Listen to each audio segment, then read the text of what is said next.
Post-match analysis of Inter Miami's defeat in Montreal, with Montreal getting the win 1-0. Inter Miami headed into this game in what was a big moral boost in beating Nashville SC and advancing in the club's history to the quarterfinals of the US Open Cup. This is the lineup that Phil Neville put out. A 4-2-3-1. Similar lineup as the Open Cup game, except now with taking Josef Martinez on the bench. I'm actually starting as a number 10. Frey gets his second start, and also it's in the midfield alongside Arroyo. From the beginning, it was clear that teams have figured out that pressing into Miami causes them a lot of problems in the build-up at the back. The Montreal that pressed incessantly and had recovered the ball quickly. This allowed Miami to get 2 to 3 touches in before either hitting a misplaced pass or 2 or 3 Montreal midfielders ganging up, especially Kremashi. Every time he turned, he had 3 defenders on him. And it was a familiar foe as Bryce Duke, playing the number 10 for Montreal, getting into those half spaces, or at times drifting to the right-hand side, pinning back Negri and not allowing him to go up front to attack, combining with Montreal's winger. Montreal will break one line of pressure and be right against the defense, causing problems. We're able to get a bunch of shots in the box in the first half. This is also due to the fact that Miami's center back and defenders in general were not stepping up high enough to close the Montreal attacker down. The few times Inter Miami in the first half were able to get past the Montreal midfield, due to injuries and players in the U20 World Cup, Kremashi was at the 10.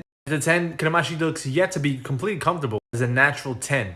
This is a process that a lot of teams with young players figure out. They're not always going to have good displays. At time not picking the pass out, Robert Taylor was in good positions. Kremashi did put up a good amount of fight against Victor Wanyama that was marking him closely. There were facets of the game when Montreal had the ball, the center back specifically, that Miami would push up the press high and would be in what appears to be a 4-1-4-1 formation, with Ian Frey joining Kremashi, Coco, and Taylor. Close down the spaces and not allow the pass. When that pressure was beat, it was Arroyo alone in the midfield, overrun, and then Montreal would have again more chances to go at a goal, making Drake Callender have to do saves. A Drake Callender that wasn't ultimately challenged too much but was secure with his hands. It came to offensive power, a Campana as a lone striker. After coming up with what was a bit improved performance against Nashville, he's not had the best of moments in his past few MLS games. In this one, he only had 1 shot on goal, would combine him with Robert Taylor to feed him through, right at the keeper. Of course, he plays the post, but he would drift more to the right-hand side, allowing for runs of Coco Jean to go into the box, or Robert Taylor and Kremashi. As you can see here, set up matches here to win, and to make runs on the few times on the counter. His teammates Kremashi, Taylor, and Corentin Jean to get into the box. First shot on target for Inter Miami came away from Dixon Arroyo, outside the 18, right at the keeper. Miami still lacks those facets of play, those combinations in the final third. Few flashes they did have came close to scoring. The combination around the 34th minute between Campana and Robert Taylor,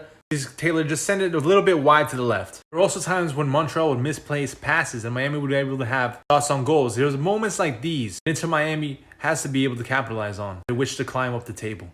Montreal were pressing them in the first half, but around the 30th minute mark, seemed to regular, to slow down a little bit, allowing them to catch more breath. This also played a part for Miami to get more chances to be on the ball and create opportunities. The second half, Inter Miami had more possession, and in a moment transition around the 50th minute, Coco Jean had the best opportunity of the match for the Herons. After Campana out wide passed into the box of Corentin Jean, tried to finish with finesse instead of sliding it home. A couple minutes after, familiar face Ariel Lassiter was given way too much time and space by a DeAndre Yedlin that failed to close him down in time. DeAndre Yedlin that has been a very up and down season in terms of performance. Yes, he did play at times in a position he was unfamiliar with as a right center back. There were moments when he seemed a little unplugged from the match. This also didn't help that the Montreal striker was able to get between Negri and Kamal Miller, leading them into the inside and able to score the goal for Montreal. Around the 60th minute, Phil Neville decided to shake things up in his lineup, bring on Josef Martinez and Stefanelli, Ian Frey, and Campana. This was a move that allowed Kremashi to be much more comfortable in that 8, alongside Arroyo being response to connect the defense to the attack. Stefanelli at number 10, and as number 10, Stefanelli added a spark, but it was not quite enough for the Herons. Good shot that hit the post, looked lively. In that final third, they lacked that finishing ability. Final subs came in the 79th minute. Noah Allen and Harvey Neville for Negri and Corentin Jean.